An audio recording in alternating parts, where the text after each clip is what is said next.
परमेश्वर के धन्य नाम की महिमा हो। फिर भी काकनाड़ कलिसिया के साथ मिलकर प्रभु को स्तुति महिमा करने के लिए और वचन के सामने बैठने के लिए प्रभु ने सहायता किया। ये गीत हमारे प्रिय भाई जबी के साइमन लिखा हुआ गीत है। एक बार जब मैंने कलवरी सूली पे देखा, मेरे पापों का बोझ सब खुल गया, मैं आज़ाद हुआ।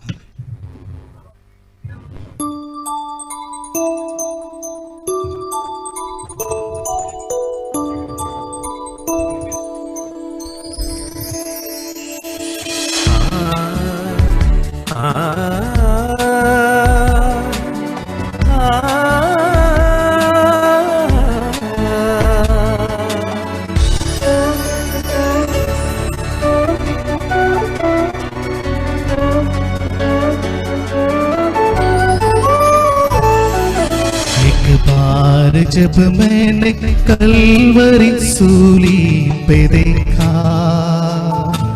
मेरे पापों का बोझ सब खुल गया, मैं आज़ाद हुआ। मेरे पापों का बोझ सब खुल गया, मैं आज़ाद हुआ। एक बार जब मैंने कलवरी सूली पे देखा, मेरे पापों का बोझ सब खुल गया, मैं आज़ाद हुआ। मेरे पापों का बोझ सब खुल गया, मैं आज़ाद हुआ।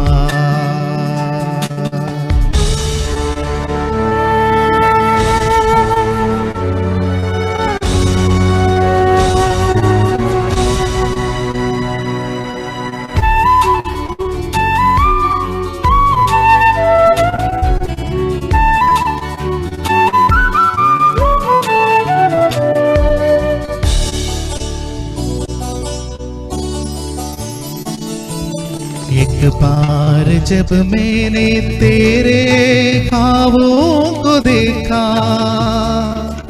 स्वर्गीय प्रेम की महिमा मैंने वहाँ देखा।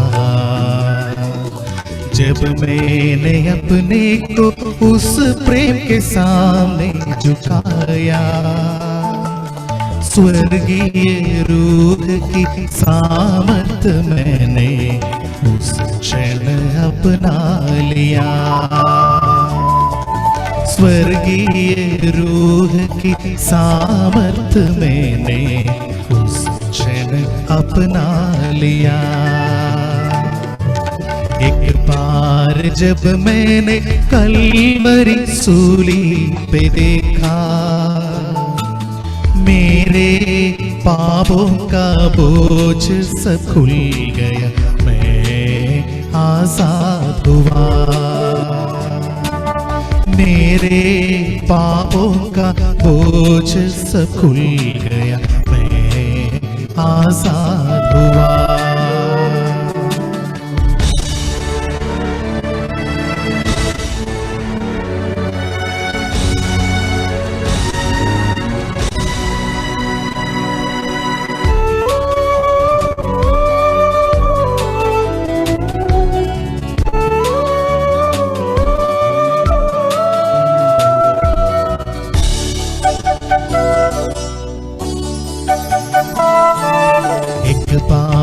तेरे खून की धारा में देखा, मैंने ये समझा कि प्यार का रंग है क्या।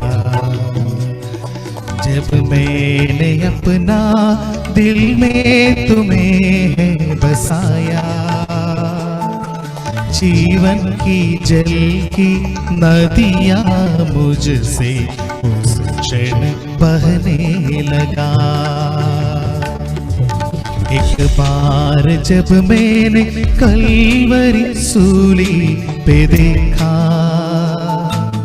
मेरे पापों का बोझ सब खुल गया, मैं आज़ाद हुआ। मेरे पापों बोझ सब खुल गया, मैं आजाद हुआ। एक बार जब मैंने कलवरी सूली पे देखा, मेरे पापों का बोझ सब खुल गया, मैं आजाद हुआ। मेरे पापों का बोझ सब खुल गया, मैं आजाद हुआ। Praise the Lord. Thank you very much Sanish भैया। और परमेश्वर को धन्यवाद देते हैं अपने दास को इस्तेमाल करने के लिए, विशेष करके जेबी के साइमन भैया को इतना खूबसूरत और इतना जो वचन का सत्य बातों को हमारे बीच में गीतों के द्वारा बताने के लिए। और परमेश्वर के दास सनीश भैया ने बहुत बखूबी से उसको गाया है, धन्यवाद करते हैं। अभी हमारे बीच में रिचार्ज गारू भैया को मैं आमंत्रित करता हूँ। अभी 8 बजे तक का समय मैं उसको देता हूँ। रिचार्ज भैया। धन्यवाद भाई जॉय। और मैं काकानाड ब्रदरन असेंबली का तहे दिल से शुक्रिया अदा करता हूँ, परमेश्वर को धन्यवाद देता हूँ कि परमेश्वर ने उनके हृदय में से डाला और एक संगति आप सब लोगों के साथ करने का मौका दिया। सैमुअल अंकल के लिए भी धन्यवाद। 3-4 साल से पर्सनली जानता हूँ मैं अंकल को, और इस दास के साथ जानना इनको हमारे लिए भी आशीष का कारण है। अपने संदेश को शुरू करने से पहले आज संदेश का जो विषय मैं आपको बता दूं, शिष्यता, डिसाइपलशिप का ये एक विषय है, लेकिन ये पुराने नियम से मैं बोलने जा रहा हूँ। डिसाइपलशिप जो है वो नए नियम का सब्जेक्ट है, तो कई लोग बोलेंगे पुराने नियम से कैसे बोल सकते हैं, लेकिन एक व्यक्ति के जीवन से, उदाहरण से हम उस शिष्यता की बातों को सीखने। तो संदेश का जो नाम है वो है सच्चे शिष्य की निशानियां। ऐसे सिंपल सा डाला है, बिल्कुल ही सच्चे शिष्य की निशानियां। अगर इंग्लिश में बोलेंगे the marks of A true disciple, the marks of A true disciple. तो सच्चे शिष्य की क्या निशानियां हैं? 7 marks of A true disciple, 7 निशानियां, एक सच्चे शिष्य की 7 निशानियां। इस संदेश को शुरू करने से पहले मैं एक थोड़ा सा, मैंने कहीं पढ़ा था, एक कहानी पढ़ी थी। एक व्यक्ति ने ऐसे बताया कि अगर संत पौलुस 21वीं सदी में होते और उनका इंटरव्यू हो रहा होता एक टीवी चैनल के ऊपर, तो कैसा होता। तो उन्होंने ऐसे बोला कि संत पौलुस जी से पूछा था, अच्छा यीशु मसीह में आने के बाद आप कैसा महसूस करते हैं, आपको क्या मिला? तो संत पौलुस जी ने जवाब दिया कि अगर मैं 21 सदी में हूं और संत पौलुस जी है इंटरव्यू में, तो आप सुनना, इमेजिन करना है, कल्पना करना है सिर्फ वो कैसा है। संत पौलुस जी ने कहा, जैसे यीशु मसीह को मैंने माना तो जो लोग मेरे दोस्त थे वो विरोधी हो गए, जिन लोगों को मैं प्यार करता था वो मुझे छोड़ गए, और जिन पर मैंने भरोसा रखता था वो लोगों ने मुझे धोखा दे दिया।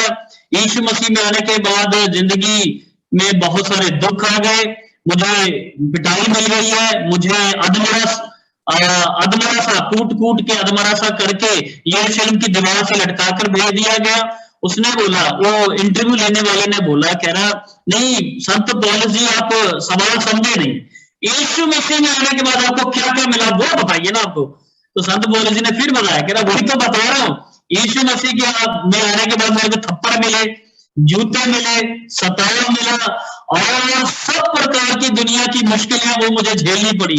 मैं जहाज टूट गया समुद्र के बीच, 3-3 रात एक फट्टे के ऊपर लेटा रहा, भूखा रहा, और ये सब कुछ। नहीं संत पौलुस जी आप सही नहीं बता रहे हैं, हम आपसे पूछ रहे हैं यीशु मसीह में आने के बाद आपको क्या मिला। तो प्रियो, 21वीं सदी का जो विश्वासी है, जो यीशु मसीह का चेला है, वो यही सोचता है कि यीशु मसीह में आने के बाद दुनिया का बहुत कुछ मुझे मिलने वाला है, और जब नहीं मिलता तो उसकी शिष्यता में कमी आ जाती, चेलापन अधूरा रह जाता है। एक संत पौलुस अपना उदाहरण देते हैं 2 कुरिन्थियों में, तो क्या क्या मिला उधर उसको लिखता है, 39 बार मेरे 3 बार बैंतें मारी गई, कोड़े मारे गए। तो शिष्यता क्या है, इसके विषय में आज मैं सिर्फ छोटे, बड़ा सिंपल सी आउटलाइन है, बड़े सिंपल सा मुख्य बिंदु है, आप उन्हें लिख लीजिएगा। तो 22 अध्याय, उत्पत्ति की पुस्तक उसका 22 अध्याय, हम यहाँ से बोल आज 1 से लेकर 14 तक अगर कोई भाई मेरी पढ़ने में मदद करेगा तो अच्छा होगा। उत्पत्ति की पुस्तक उसका 22 अध्याय, उसका 1 से लेकर 14 तक। इसके अंदर हम 7 निशानियां सच्चे से शिष्य की देखेंगे। धन्यवाद। उसका 22 अध्याय, उसका 1 पद से 14 पद। हाँ जी, आइए हम लोग पढ़ते हैं। इन बातों के पश्चात ऐसा हुआ कि परमेश्वर ने अब्राहम से यह कहकर उसकी परीक्षा की, हे अब्राहम, उसने कहा, देख मैं यहाँ हूँ। उसने कहा, अपने पुत्र को अर्थात अपने इकलौते पुत्र इसहाक को, जिससे तू प्रेम रखता है, संग लेकर मोरिया देश में चला जा और वहां उसको एक पहाड़ के ऊपर जो मैं तुझे बताऊंगा होम बलि करके चढ़ा। अतः अब्राहम सवेरे तड़के उठा और अपने गधे पर काठी कसकर अपने 2 सेवक और अपने पुत्र इसहाक को संग लिया और होम बलि के लिए लकड़ी चीर ली। तब निकलकर उस स्थान की ओर चला जिसकी चर्चा परमेश्वर ने उससे की थी। तीसरे दिन अब्राहम ने आंखें उठाकर उस स्थान को दूर से देखा और उसने अपने सेवकों से कहा, गधे के पास यहीं ठहरे रहो, यह लड़का और मैं वहां तक जाकर और दंडवत करके फिर तुम्हारे पास लौट आएंगे। तब अब्राहम ने होम बलि की लकड़ी ले अपने पुत्र इसहाक पर लादी और आग और छुरी को अपने हाथ में लिया और वे दोनों एक साथ चल पड़े। इसहाक ने अपने पिता अब्राहम से कहा, हे मेरे पिता। उसने कहा, हे मेरे पुत्र, क्या बात है? उसने कहा, देख आग और लकड़ी तो है, पर होम बलि के लिए भेड़ कहाँ है? अब्राहम ने कहा, हे मेरे पुत्र, परमेश्वर होम बलि की भेड़ का उपाय आप ही करेगा। और वे दोनों संग संग आगे चलते गए। जब वे उस स्थान को जिसे परमेश्वर ने उसको बताया था पहुंचे, तब अब्राहम ने वहां वेदी बनाकर लकड़ी को चुन चुन कर रखा और अपने पुत्र इसहाक को बांधकर वेदी पर की लकड़ी के ऊपर रख दिया। फिर अब्राहम ने हाथ बढ़ाकर छुरी को ले लिया और अपने पुत्र को बलि करे। तब यहोवा के दूत ने स्वर्ग से उसको पुकार के कहा, हे अब्राहम, हे अब्राहम। उसने कहा, देख मैं यहाँ हूँ। उसने कहा, उस लड़के पर हाथ मत बढ़ा और न उससे कुछ कर, क्योंकि तूने जो मुझसे अपने पुत्र वरन अपने इकलौते पुत्र को भी नहीं रख छोड़ा, इससे मैं अब जान गया हूँ कि तू परमेश्वर का भय मानता है। तब अब्राहम ने आंखें उठाई और क्या देखा कि उसके पीछे एक मेढ़ा अपने सींगों के से एक झाड़ी में फंसा हुआ है। अतः अब्राहम ने जाके उस मेढ़े को लिया और अपने पुत्र के स्थान पर उसे होम बलि करके चढ़ाया। अब्राहम ने उस स्थान का नाम यहोवा यीरे रखा। इसके अनुसार आज तक भी कहा जाता है कि यहोवा के पहाड़ पर उपाय किया जाएगा। धन्यवाद भाई श्याम। और इस भाग को आपने काफी बार पढ़ा होगा, क्योंकि आराधना के संबंधित सेवक लोग इसको कई बार उठाते हैं और इसहाक की समानता वो प्रभु यीशु मसीह के साथ करते हुए ऐसे उनकी मृत्यु, उनके बलिदान के विषय में वो बातें करते हैं। और ये आराधना में पढ़ा जाने वाला भी काफी सुपरिचित भाग एक है। लेकिन इस भाग से आज मैं आपको शिष्यता के या एक सच्चे विश्वासी या सच्चे चेले के या सच्चे शिष्य के 7 चिन्ह या 7 निशानियां आपको बताना चाहता हूं। तो पहली निशानी के ऊपर हम गौर करेंगे, ध्यान देंगे। पहली निशानी है ध्यान पूर्वक परमेश्वर को सुनना। पहला वचन, ध्यान पूर्वक परमेश्वर को सुनना। इंग्लिश में अगर आप लिखते हैं तो लिसनिंग गॉड अटेंटिवली। ये पहला आपका हम देखते हैं कि एक शिष्य के अंदर एक गुण जो होना चाहिए, एक निशानी जो आप देखेंगे सच्चे शिष्य के अंदर, वो ये है, वो ध्यान पूर्वक परमेश्वर को सुनना। एक आयत को हम पढ़ेंगे, भाई शैमन आप पढ़िएगा।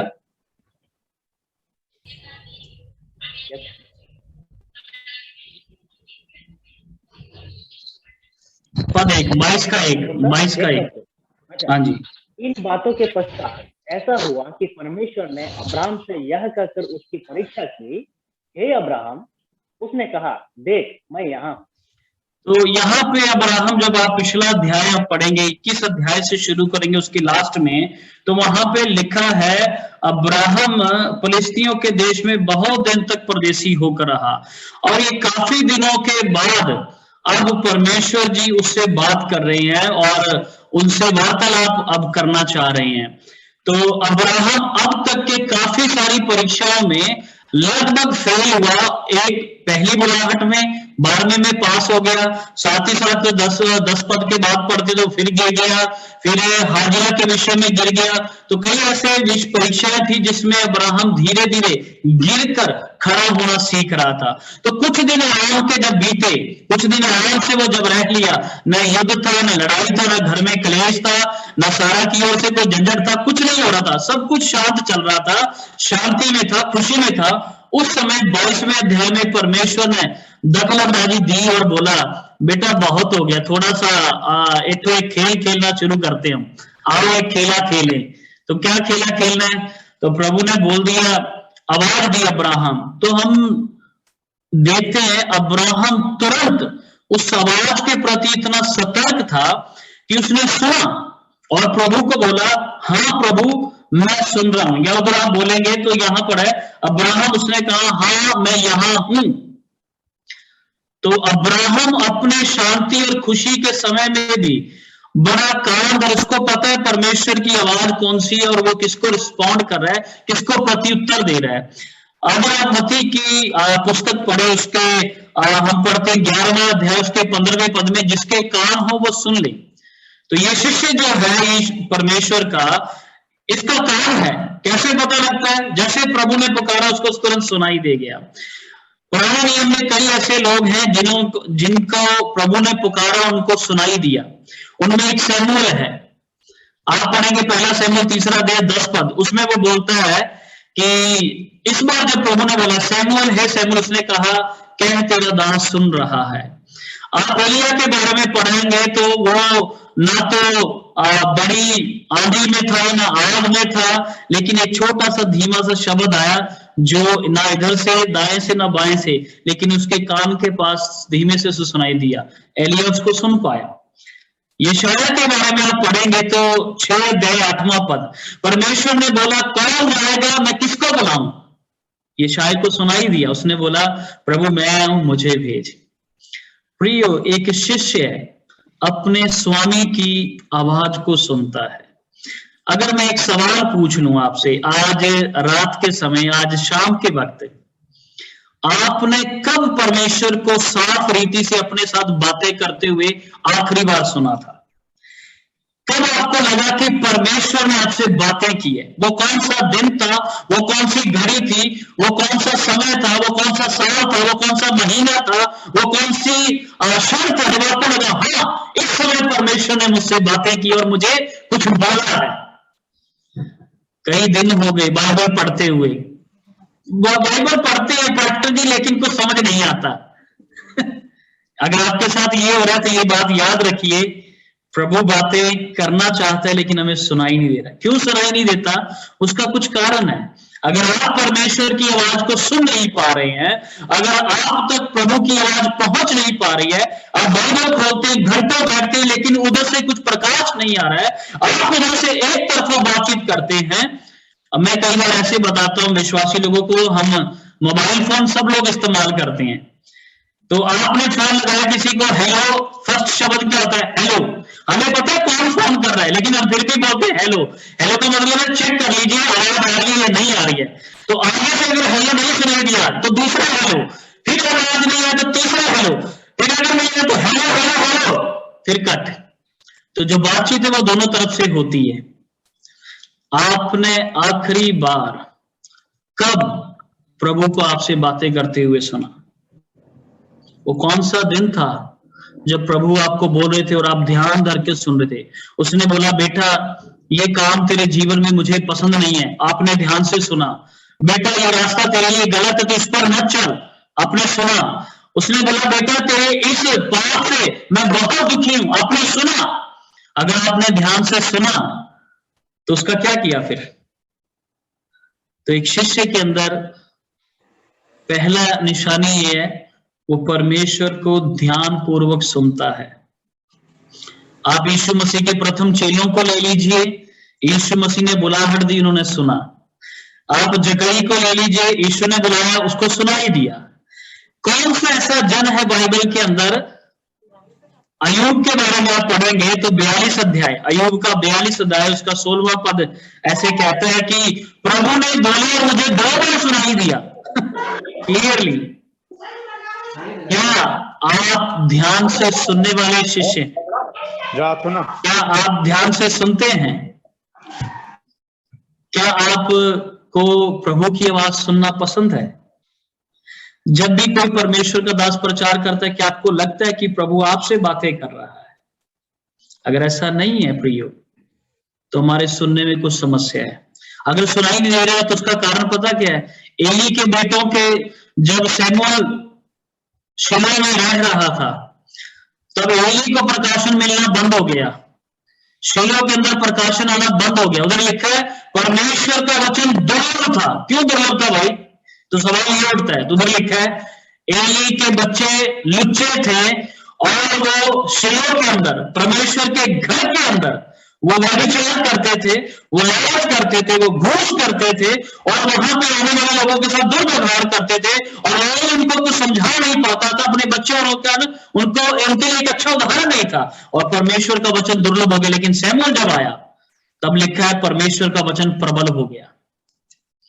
प्रभु अपने सुनने वाले लोगों को ढूंढता है। अगर हमारे जीवन में, अगर विश्वासी के जीवन में कुछ पाप है, तो वो परमेश्वर को सुन नहीं पाएगा, वो प्रभु की आवाज को सुन नहीं पाएगा अपने जीवन में। प्रभु उसको क्या करवाना चाहता है, क्या बोलना चाहता है, क्या मार्गदर्शन करना चाहता है, वो कभी अगुवाई प्राप्त नहीं करेगा। वो प्रार्थना करता रहेगा, हे प्रभु मुझसे बोल, मुझसे बातें कर, लेकिन वो सुन नहीं पाएगा। क्यों? क्योंकि उसके जीवन में कुछ पाप है, कुछ ऐसा है जो प्रभु चाहता है कि वो निकाल फेंके, लेकिन उसको अगुवाई नहीं मिल रहा है। तो शिष्य के अंदर पहली निशानी ये है कि वो ध्यान पूर्वक सुनेगा। अब्राहम को काफी समय के बाद प्रभु ने आवाज दी और वो बोलता, प्रभु मैं यहां हूं, प्रभु मैं यहां हूं। वो सुन पाया। दूसरी निशानी की ओर हम चलते हैं। उसके एक सच्चे शिष्य की दूसरी निशानी को अगर आप देखें तो वो है परमेश्वर को गंभीरता से लेना। ये दूसरा निशानी इसी के अंदर हम देखते हैं। तीसरा पद हम पढ़ेंगे। तीसरा पद, टेकिंग गॉड सीरियसली। पहला लिसनिंग गॉड अटेंटिवली, दूसरा टेकिंग गॉड सीरियसली। तीसरा पद, तीसरा 22 का 3।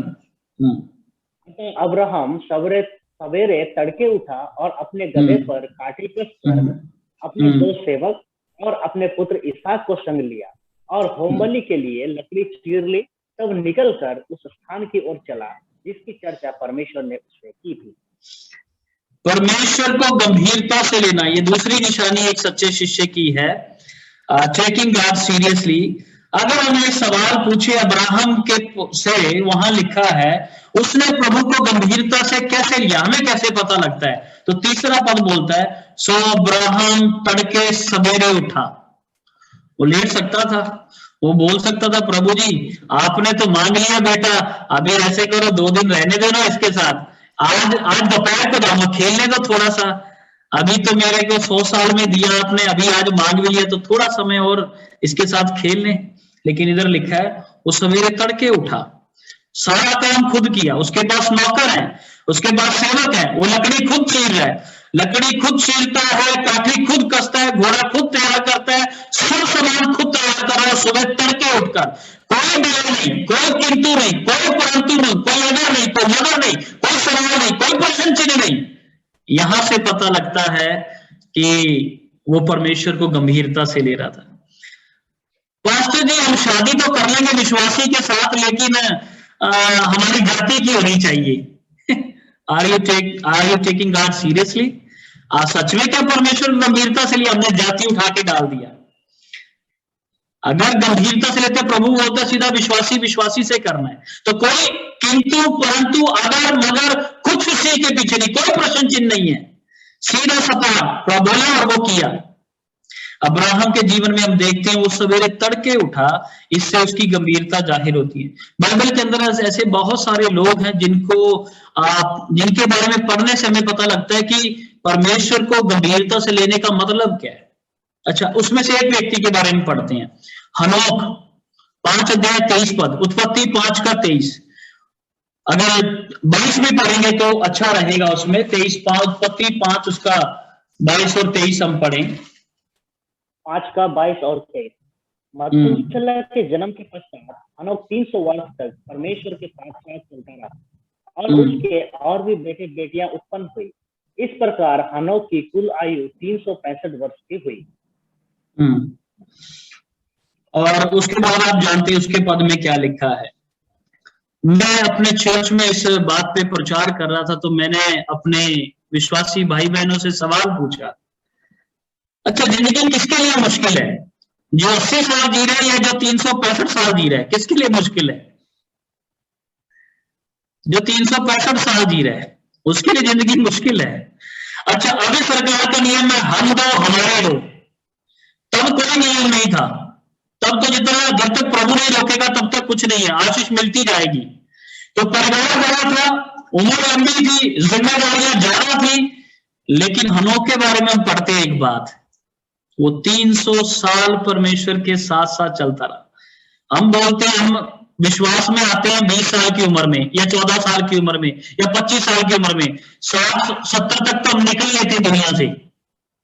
मुश्किल से 10-15 साल प्रभु के साथ चलना है, तो हमारे लिए ज्यादा मुश्किल है या उनके लिए ज्यादा मुश्किल था जो 300 साल दुनिया में जी रहा है? और लिखा है वो हनोक 300 साल प्रभु के साथ चलता रहा। प्रियो, उस समय कैसी हालत थी संसार की? 6वां अध्याय जब हम पढ़ते तो उसमें लिखा है 6:5, हनोक जब दुनिया में था उसके साथ जल प्रलय से पहले हालात कैसे थे वो हम पढ़े थोड़ा सा। 6 अध्याय उसका 5 पद को पढ़िएगा। 6 अध्याय का 5 पद, उत्पत्ति 6 अध्याय का 5। यहोवा ने देखा कि मनुष्य की बुराई पृथ्वी पर बढ़ गई है और उनके मन के विचार में जो कुछ उत्पन्न होता है वह निरंतर बुरा ही होता है। और परमेश्वर मनुष्य को बनाने से पछताया। मेरे को लगता है पहली बार इधर बाइबल के अंदर ये जिक्र आ रहा है कि प्रभु पछता रहा है। बुराई इतनी बढ़ गई और इस सारी बुराई के अंदर लिखा है हनोक प्रभु के साथ चला। उसके पास बाइबल नहीं थी पूरी, उसके पास 10 आज्ञाएं भी नहीं थी, वो कैसे प्रभु के साथ चला? प्रभु को गंभीरता से लेने का मतलब क्या है? दुनिया जो कर रही है उसके साथ मिलना नहीं है, बुराई से अलग रहना है, परमेश्वर ने जो बताया उसके रास्ते पर चलना है, बुराई से अलग रहना ही परमेश्वर का भय मानना है। अगर हम कहते हैं कि ये लोग परमेश्वर का भय मानते थे, इसका मतलब यह है कि वो दुनिया के लोगों जैसे काम नहीं कर रहे थे। इसका मतलब यह है उन्होंने परमेश्वर को गंभीरता से अपने जीवन में लिया हुआ है। वो प्रभु के बताए हुए मार्ग, प्रभु ने जो उनके हृदय में डाली हुई व्यवस्था है उसके अनुसार वो चल रहे थे। ये अकेला हनोक नहीं है। अगर हनोक को छोड़े अय्यूब की बात करें, 1 अध्याय आप पढ़िएगा, उसका पहला वचन पढ़िएगा, उसमें क्या लिखा है उसके बारे में टेस्टिमनी, जो प्रभु का वचन इन लोगों के बारे में बताता है। देखो, इन लोगों ने अपने परमेश्वर को अपने जीवन में गंभीरता से लिया है। अय्यूब 1:1 का हम 1 का 1 पढ़ेंगे तो वहां भी हमें कुछ पढ़ने के लिए मिलता है इनके बारे में। 1 का 1 पढ़िएगा।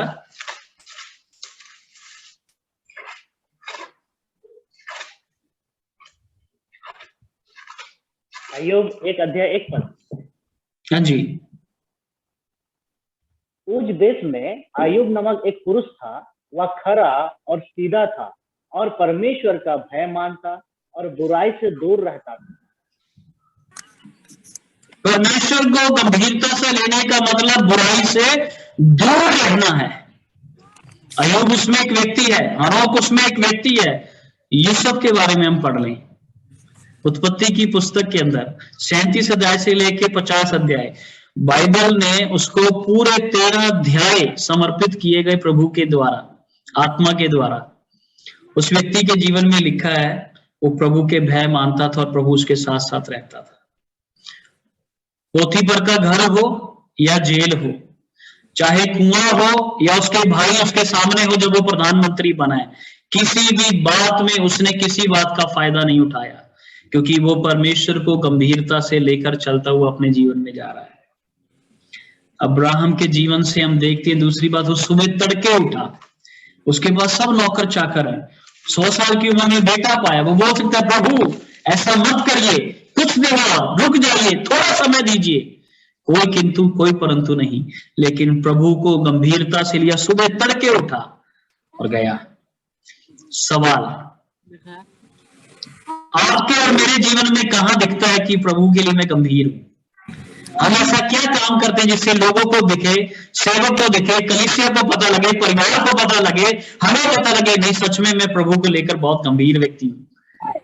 क्या हमारे बारे में कोई ये गवाही दे सकता है? क्या मेरे बारे में कोई ये बात बोल सकता है कि ये व्यक्ति प्रभु के विषय में बहुत गंभीर व्यक्ति है? ये कहीं समझौता नहीं करता, ये कहीं दो विचार नहीं रखता। जहां प्रभु की बात है, हाँ की है, ना की ना, कब इसके बाद कोई अगर नहीं, कोई मगर नहीं। क्या मेरे और आपके बारे में ये बात कोई बोल सकता है? प्रभु का वचन इन व्यक्तियों के बारे में, हनोक के बारे में बोलता है, यूसुफ के बारे में बोलता है, अय्यूब के बारे में बोलता है। ये व्यक्ति प्रभु के विषय में गंभीर थे। तीसरी निशानी, इसी के अंदर हम देखते हैं तीसरी निशानी,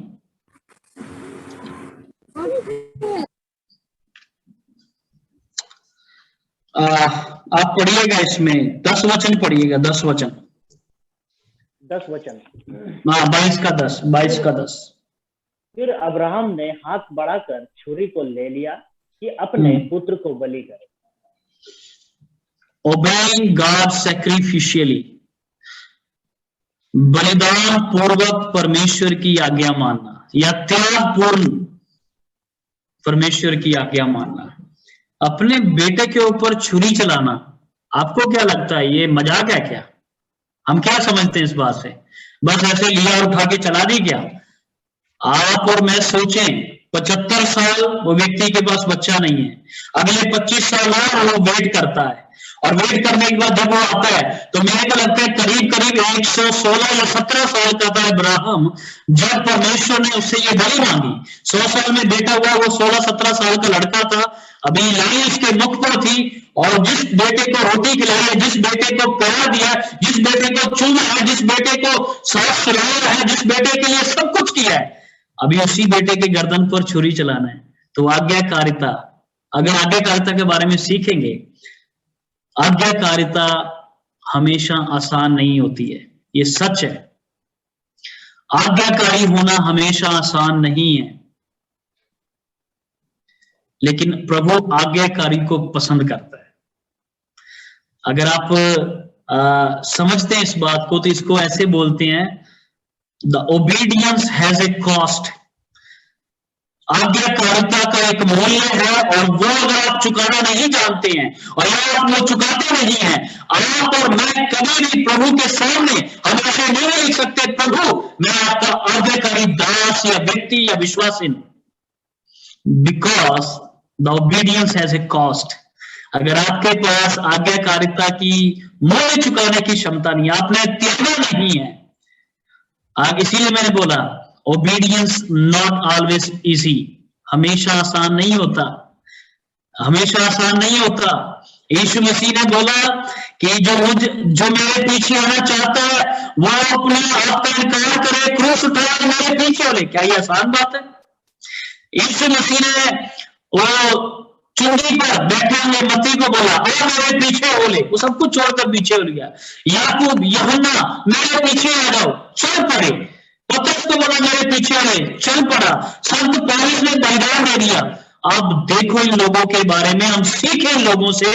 आज्ञाकारिता की एक कीमत है, और आज्ञाकारिता के जब आप करते हो तो आपको उसका मूल्य चुकाना पड़ेगा, और हर कोई वो मूल्य चुकाने के लिए तैयार नहीं है। लेकिन अब्राहम, अगर अपने बेटे पर छुरी चलाने की बात है, अपने पिता के घर को जांचने की बात है, देखो अब्राहम का जो प्रेम है परमेश्वर के प्रति, वो कितना निजी तौर पर परखा गया, तो इसको देखना। 2 बार टेस्ट हुआ, उसके प्रेम का 2 बार टेस्ट हुआ। पहला 12:1 में प्रभु बोलता है अपने पिता के घर को छोड़ते, उसका अपने पिता के साथ जो प्रेम है वो प्रभु ने परीक्षा कर ली, और अपने बेटे के साथ उसका प्रेम है वो प्रभु ने परीक्षा कर ली। बेटे इन बातों में तू आज्ञाकारी है या नहीं है? तो मैं एक दिन जॉन कोलिन अंकल का एक मैसेज सुन रहा था, बहुत अच्छा था। उनमें उन्होंने बोला आज्ञाकारी व्यक्ति बनना है, प्रभु के वचन को मानना है, तो जिसने एक आज्ञा दी है वो भी हमें मानना है, 10 आज्ञाएं दी है वो भी मानना है, अगर 100 आज्ञाएं दी है तो उसको भी हमें मानना है। कोई छोटी नहीं, कोई बड़ी नहीं, कोई छोड़ना नहीं है, कोई अधूरा नहीं रखना है, सबकी सब पूरी करनी है, सब मानना चाहिए।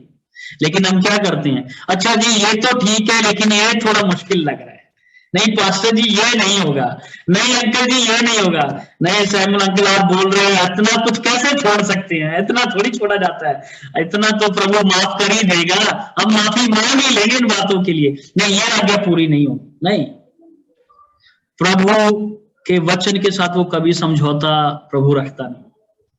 आज्ञाकारिता की जब हम बात करते हैं, क्या आप एक उदाहरण के तौर पर समझे, क्या एक ऐसा सैनिक जो अपने कमांडर की बात न माने वो सेना में रखा जाएगा?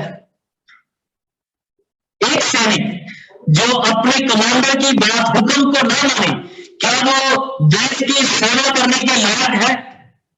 नहीं है, निकाल दिया जाएगा, वो रखा नहीं जाएगा, because he is an unobedient, he is वो अनाज्ञाकारी व्यक्ति है, उस पर भरोसा नहीं किया जा सकता।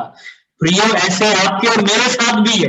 अगर हम प्रभु का वचन बोलता है याकूब की पत्री में, तुम सारी आज्ञाओं को मानते हो, छोड़ दिया, सब में क्या ठहर गए?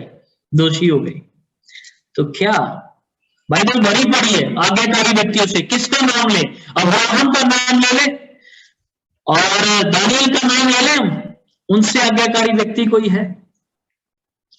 तो आज्ञाकारी की एक कीमत है, और आज्ञा मानने के लिए हमें त्याग करना पड़ेगा, कुर्बानी देनी पड़ेगी, मूल्य चुकाना पड़ेगा।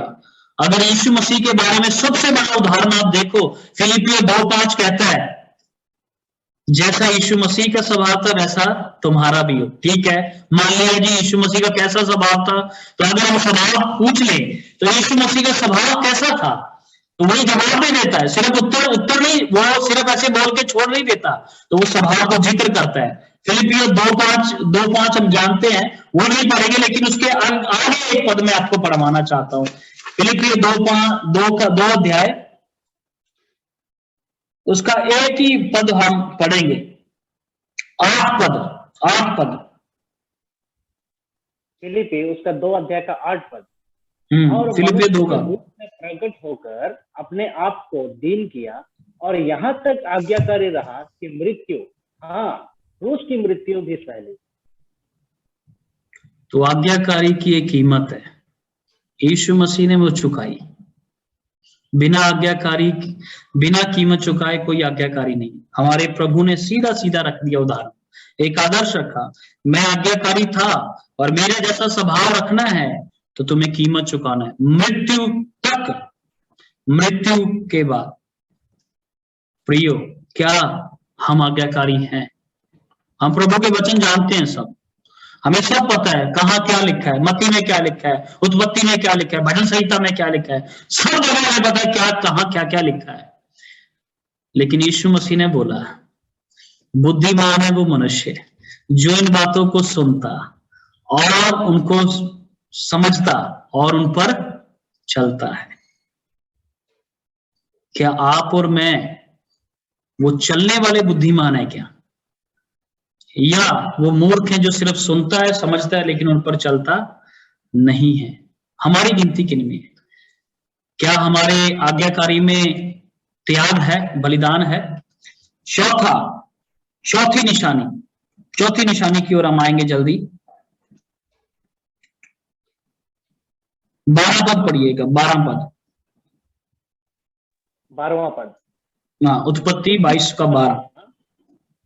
उसने कहा, उस लड़के पर हाथ मत बढ़ा और ना उससे कुछ कर, क्योंकि तूने जो मुझसे अपने पुत्र वरन अपने इकलौते पुत्र को भी नहीं रख छोड़ा, इससे मैं अब जान गया कि तू परमेश्वर का भय मानता है। प्रेम पूर्वक परमेश्वर को चढ़ाना या देना, ऑफरिंग गॉड लविंगली, ये चौथी निशानी है। प्रेम पूर्वक परमेश्वर को सब कुछ भेंट देना। ये 12वां पद जब हम पढ़ते हैं तो उधर लिखा है, उस लड़के पर हाथ मत बढ़ा, उससे कुछ ना कर, क्योंकि तूने जो मुझसे अपने पुत्र वरन अपने इकलौते पुत्र को भी नहीं रखा, इससे मैं जान गया कि तू परमेश्वर का भय मानता है। और अगर दूसरे ट्रांसलेशन में इसको पढ़े तो उधर लिखा है, ऐसे समझ सकते हैं हम, तू मुझसे प्रेम करता है, अपने बेटे से ज्यादा तू मुझसे प्रेम करता है, इस बात को मैं जान गया हूं। परमेश्वर ये बोल रहे हैं अब्राहम के बारे में, एक बार एक मीटिंग चल रही थी और मीटिंग खत्म होने के बाद ये ऑफरिंग लेते हैं ना, दान भेंट इकट्ठा करते हैं, वो दान की प्लेट सबकी तरफ जा रही है, तो सब लोग दान दे रहे हैं, भेंट दे रहे हैं, ऑफरिंग डाल रहे हैं, ऑफरिंग डाल रहे हैं। एक लड़का है, एक लड़के तक पहुंचा, उसने वो भेंट लेने वाले से पूछा, कह रहा कि ये आप क्या कर रहे हो? वो कह रहे हैं हम परमेश्वर को भेंट चढ़ा रहे हैं। अच्छा, तो क्या भेंट चढ़ा रहे हो? क्या हम जो भी प्रभु ने हमको पैसा दिया हम वो भेंट चढ़ा रहे हैं? तो उसने बोला, अंकल जी आप एक काम कर सकते हो, प्लेट नीचे रखोगे? वो बोलता क्या करना है? कह रहा है एक बार आप नीचे तो रखो। उन्होंने प्लेट नीचे रखी और ये लड़का उस दान वाली प्लेट में चढ़कर खड़ा हो गया और बोलता है, प्रभु मैं अपने आप को तुम्हें भेंट चढ़ाता हूं। क्या हमारा प्रेम ऐसा है कि हम सब कुछ, जो मुझको सबसे प्यारी चीज है, जो मेरे दिल से लगी है, यीशु मसीह ने बोला मत्ती 10 अध्याय के अंदर, जो अपने माता पिता को मुझसे प्रिय जाने वो मेरे राज्य के लायक नहीं है, वो मेरा चेला नहीं हो सकता।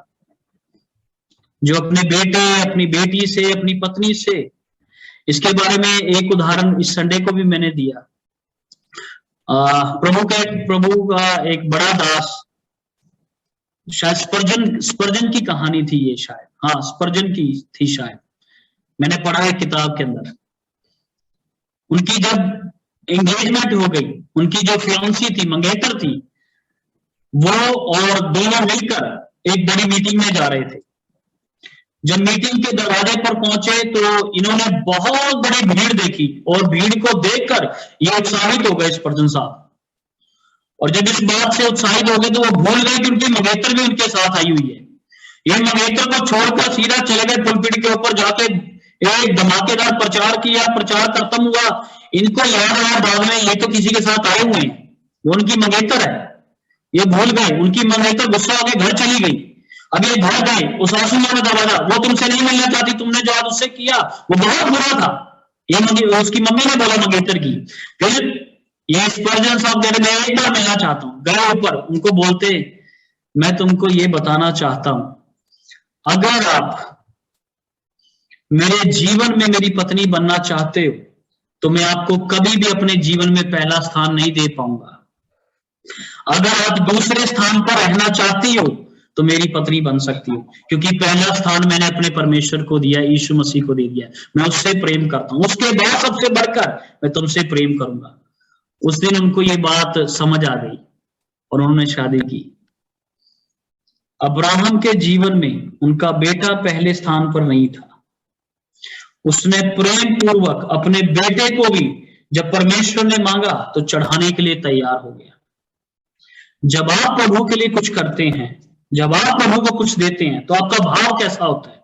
अरे नहीं, ये तो करना ही पड़ेगा, ओह ये तो करना पड़ा, पता नहीं था ये करना पड़ेगा, तो नहीं मानते यीशु मसीह को। वो प्रभु के पीछे चलना आसान नहीं है, ये तो बहुत मुश्किल हो रहा है विश्वासी जीवन जीना। हर रोज बाइबल स्टडी है, कौन जाएगा उसमें? हर रोज प्रार्थना करना है, कौन? हर रोज बाइबल पढ़ना है, ओह बहुत मुश्किल है। आज प्रार्थना मीटिंग, आज बाइबल स्टडी, आज ये, आज वो, फलाना ठिकाना, ओह नहीं होगा ये। क्या इन सब चीजों में आप प्रेम के साथ भाग लेते हैं, उत्साह के साथ, उत्तेजना के साथ जाते हैं? अब्राहम से हम सीखते हैं कि उसने अपने बेटे को प्रेम पूर्वक प्रभु के लिए भेंट दे दिया।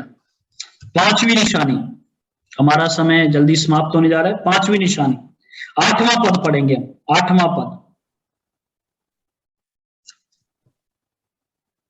8वां पद। अब्राहम ने कहा, हे मेरे पुत्र, परमेश्वर होम बलि की भेड़ का उपाय आप ही करेगा। और वे दोनों संग संग आगे चलते गए। बेटा जा रहा है, बेटे ने सीख लिया सब कुछ, बेटा देख रहा है सब कुछ हो गया, उसको ये होम बलि का पता है, पहले से उसके घर में हो रहा है ना, तो उसको ये पता है। उसने पूछा, डैडी जी सब कुछ तो ले लिया, ये एक चीज नहीं ली, तो क्या करोगे इसका, अब कैसे करेंगे हम? तो बोला प्रभु अपने आप इंतजाम करेगा। तो 8वें पद में उसने बोला परमेश्वर अपने आप उपाय करेगा, ये बात बोल दी उसने। तो 5वीं निशानी है वेटिंग गॉड होपफुली, आशा पूर्वक परमेश्वर की प्रतीक्षा करना, या इसको बोले तो धीरज धरकर प्रभु की प्रतीक्षा करना। 8वें पद में अब्राहम को जब बुलाया 75 साल का था, सब्र नहीं रख पाया, उसने बोला प्रभु जी ये एलीआजर मेरे घर का मालिक हो जाएगा। प्रभु ने बोला नहीं रे, तेरे को एक और दूंगा, तेरा अपना बेटा होगा, तो रुक जा। फिर 13 साल बीते, 11 साल बीते, 86 का हुआ, 86 का जब हुआ तो उसकी पत्नी को थोड़ा सा बीमारी लगी। नहीं प्रभु ने अभी तक नहीं दिया, क्या कर रहे हो तुम, ऐसे करो ये हाजिरा को लेके जाओ। फिर 13 साल और बीते, है ना, 99 ईयर्स में। इंतजार करना हमेशा आसान नहीं है। प्रभु का इंतजार 2000 साल से लोग कर रहे हैं। कई लोग तो ये सोचकर पीछे छोड़ गए नहीं आएगा यीशु मसीह। एक वचन परमेश्वर के लोगों के लिए इंतजार करना कितना, क्या उन पर गुजरती है। एक वचन भजन संहिता 13 1 पद, हम उसको पढ़ेंगे। भजन संहिता 13 उसका 1 पद में दाऊद क्या कहता है वो हम देखेंगे। भजन संहिता 13 अध्याय उसका 1 पद। हे परमेश्वर कब तक, क्या तू सदैव मुझे भूला रहेगा? तू कब तक अपना मुखड़ा मुझसे छिपा रहेगा? कितने लोगों को ये लग रहा है प्रभु जी प्रार्थना का कब से उत्तर नहीं आया, प्रभु जी हमारा घर अभी तक नहीं बना है, ओ प्रभु जी गाड़ी के बारे में अभी तक आपने नहीं सुनी, बेटा नहीं दिया, चर्च की बिल्डिंग नहीं बनी है, और मेरी ये प्रार्थना कब से इसका उत्तर नहीं आया। प्रभु कब तक तू हमको भूला रहेगा। धीरे धरना मुश्किल है ना, इंतजार करना मुश्किल, लेकिन प्रभु का बड़ा सब्र। उसने बोला परमेश्वर अपने आप अपने समय में उपाय कर देगा। वो ऐसे रखकर वो चला चला चला और अपने बेटे को संग लिए चला। लेकिन यहाँ दाऊद बोलता है कि प्रभु कब तक, ये कब तक का कई लोगों के जो जवान है वो अपनी शादी के बारे में पूछ रहे होंगे, प्रभु जी कब तक ये अकेले रहना पड़ेगा कब तक सेवक सोच रहे होंगे कब सेवा, कब विश्वासी लोग मजबूत हो जाएंगे, प्रभु कब होगा ये सब। धीरज धरकर परमेश्वर की प्रतीक्षा करना। एक वचन और इसके साथ हम पढ़ते हैं, भजन संहिता 31 उसका 24 पद।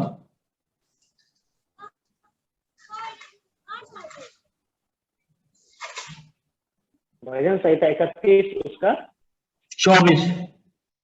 24वां पद। हे यहोवा पर आशा रखने वालों, हियाव बांधो और तुम्हारे हृदय दृढ़ रहे। प्रभु आज कहता है जिनकी आशा टूट रही है, जो धीरज धरना कम हो रहा है, अगर आशा खत्म हो रही है, कहीं लग रहा है कुछ ना कुछ नहीं होगा प्रभु जी, तो प्रभु आज ये वचन हमें बोलता है आशा रखना, हियाव बांधना, प्रभु आशा पूरी करेगा। अब्राहम इस बात को जानता था, इसीलिए उस शिष्य के अंदर हम ये एक छठा निशानी देखते हैं कि प्रतीक्षा करें, आशा रखकर प्रतीक्षा करें, जैसे आज तक हम प्रभु यीशु मसीह की करते आ रहे हैं।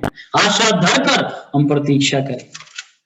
छठी निशानी को हम पढ़ेंगे। छठी निशानी, क्योंकि समय समाप्त होने जा रहा है, एक्सप्लेन ज्यादा नहीं करेंगे। छठी निशानी 12वां पद पढ़िएगा, 12वां पद। 12वां पद। उसने कहा उस लड़के पर हाथ मत बढ़ा, अपने पुत्र वरन अपने एक लौते पुत्र को भी नहीं रख छोड़ा। इससे मैं अब जान गया हूं कि तू परमेश्वर का भय मानता है। छठी निशानी, ऑनरिंग गॉड परफेक्टली, सिद्धता पूर्वक परमेश्वर का आदर करना। सिद्धता पूर्वक परमेश्वर का आदर करना। अगर इसके बारे में बोलना चाहे तो पहला शमूएल उसका 2 अध्याय 30 पद हम पढ़ने नहीं जा रहे हैं, लिख लीजिएगा, आप लिखते हैं तो। प्रभु ने बोला तो जो मेरा आदर करेगा मैं उसका आदर करूंगा। सीधा सा, जैसे को तैसा, प्रभु जी इस मामले में बोलते हैं जो मेरा आदर करता है मैं उसका आदर करता हूं। आप कैसे आदर करना है? अपनी नौकरी से आदर करना है, अपनी सेवा से आदर हमें करना है, अपनी जवानी से प्रभु का आदर करना है, अपनी जवानी का दुरुपयोग नहीं करना। सबोपदेशक 12 अध्याय बोलता है, रोमियो 12 अध्याय में लिखा है हम कैसे अधीन रहना है जो नौकरी करने वाले लोग हैं। फिर हम अपने पैसे से अपने प्रभु का आदर करें, अपनी देह से, रोमियो 12 अध्याय का 1-2 पद बोलता है हम प्रभु का आदर करें, अपने परिवार से प्रभु का आदर करें। अय्यूब 1 अध्याय 5 वचन में लिखा है वो अपने परिवार के लिए भी भेंटे चढ़ाता था, पश्चाताप करता था। हम अपने जीवन के हर एक क्षेत्र में प्रभु का आदर करें। 1 कुरिन्थियों 10 अध्याय में लिखता है जो कुछ करो प्रभु की महिमा के लिए करो, हर एक बात में उसकी ओर खोजे। आप जानते हैं, एक चेतावनी देना चाहता हूं, मूसा प्रभु का बहुत बड़ा दास था। अगर आप गिनती 20 अध्याय पढ़ेंगे, 12वां पद पढ़ेंगे, वो एक ही बात उसके विषय में लिखा है, तूने मुझे इस्राएलियों की दृष्टि में आदर नहीं दिया, इसीलिए तू कनान देश नहीं जाएगा। मूसा को प्रभु ने सीधा बोला। हम अपने प्रभु का अपने समाज में, अपनी कलीसिया में, अपने परिवार में, अपने व्यक्तिगत जीवन में हम प्रभु को आदर दें, प्रभु हमारा आदर करेगा। आखिरी निशानी 14 वचन पढ़ेंगे, 22 का 14, आखिरी निशानी 14वां पद। तो अब्राहम ने उस स्थान का नाम यहोवा यीरे रखा। इसके अनुसार आज तक भी कहा जाता है कि यहोवा के पहाड़ पर न्याय किया जाएगा। बहुत सारा बात कहना चाहता था, लेकिन यहाँ छोड़ूंगा। वर्शिपिंग गॉड जॉयफुली, उसने प्रभु को एक नाम दिया, यहोवा यीरे, उपाय करने वाला या प्रबंध करने वाला ईश्वर। जब हम भजन संहिता पढ़ते हैं, उसमें लिखा है, उसने मुझे सत्यानाश के गड्ढे से निकाला, मुझे चट्टान पर खड़ा किया, मेरे पैरों को दृढ़ किया है, उसने मुझे एक नया गीत मेरे मुंह में डाला है। मेरा सवाल है, क्या वो गीत आप आज भी गुनगुनाते हो? जो गीत उसने आपके मुंह में डाला है, अपनी स्तुति का, आराधना का, उद्धार का, क्या वो गीत आप अपने मसीह जीवन में आज भी गुनगुना रहे हो? क्या आप अपने यहोवा की आराधना आनंद से करते हो, पूरे दिल से करते हो? यशायाह में हम पढ़ते हैं 29 अध्याय उसका 13वें पद में, ये लोग होठों से मेरा मतलब गीत गाते हैं, लेकिन इनके मन मुझसे दूर हैं। क्या आपकी आराधना और मेरी आराधना के बारे में भी ऐसा है क्या? अब्राहम प्रभु को एक उच्चतम नाम से पुकारता है, यहोवा यीरे। वो प्रभु की स्तुति करता है इस बात से कि प्रभु प्रबंध करने वाला ईश्वर है। आपके और मेरे बारे में क्या है? एक सवाल माता पिता से पूछना चाहता हूं। इसहाक ने अपने पिताजी के जीवन में प्रभु की शिष्यता या विश्वास की दौड़ कैसे करनी है वो सीख लिया। एक सेवा, एक पाठ, जितने माँ बाप बैठे सुनते हैं, क्या हमारे बच्चे हमारे जीवन से उस विश्वास की यात्रा को कैसे पूरा करना है सीखते हैं? इसहाक ने सीखा, क्या हमारे सीखते हैं? तो ये शिष्यता की 7 निशानियां थी जो मैं आपके साथ बांट पाया। प्रभु इस वचन के साथ आपको आशीष दे। एक बार फिर काकानाड ब्रदर असेंबली का मैं तहे दिल से धन्यवाद करता हूं। जय मसीह की।